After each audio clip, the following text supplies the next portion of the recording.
After King Saul's passing, there was a power vacuum for the Israelites. David was anointed by Samuel as the future king, but he did not immediately take the throne. Instead, there was significant political instability in Israel. Saul's son Ishbosheth was proclaimed king by some factions, leading to a divided kingdom. Abner, the captain of Saul's army, brought him to Mahanaim and made him king of northern Israel, including the areas of Gilead, Asher, Jezreel, Ephraim, and Benjamin when he was 40 years old. Ishbosheth ruled for 2 years. David was initially made king of Judah, the southern tribe where he ruled from Hebron. Later, after a civil war and the passing away of Ishbosheth, the elders of Israel came to David to offer their allegiance and to anoint him as king. They reminded David that he had been the one who led Israel in the past and expressed the desire for him to rule over them as king, stating that they were his bone and flesh. David eventually became the king of the whole of Israel.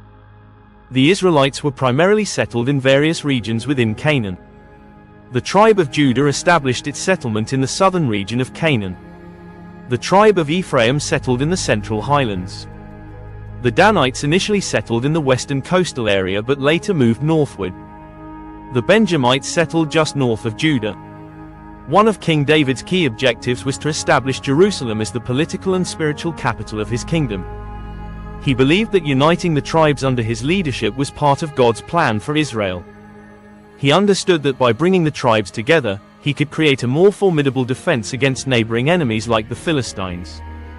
David chose Jebus, now Jerusalem, as the political and spiritual capital of Israel because it was strategically located. It was centrally located and not part of any tribe's territory, which helped to mitigate tribal rivalries. Jerusalem is situated on a high ridge, making it defensible against attacks. Its central location also made it accessible to various tribes of Israel, facilitating unity among them. By capturing it, David would establish a neutral ground that was not affiliated with any of the existing Israelite tribes, promoting a sense of unity. The Jebusites were confident in their defenses and believed that their city was impregnable. They taunted David, saying that even the blind and lame could defend it against him when he sought to conquer the city. The Jebusites were likely attempting to instill doubt and weaken David's resolve. Jerusalem was situated on high ground with strong walls, making it difficult to siege. They believed their fortified position made him invulnerable to David's forces. David devised a plan to capture the city.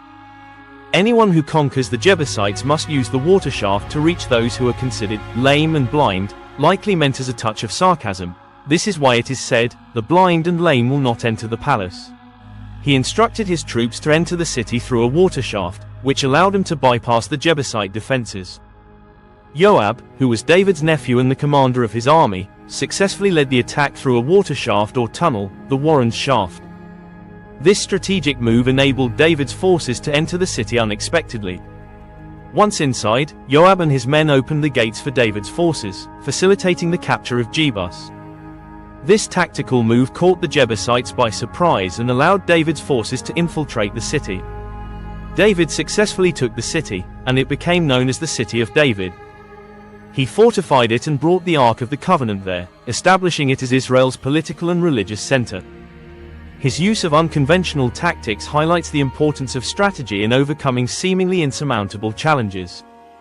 David's faith in his mission and his courage to confront a fortified city serve as a reminder of the importance of believing in one's purpose and taking bold actions. Thank you for watching. Please like and subscribe.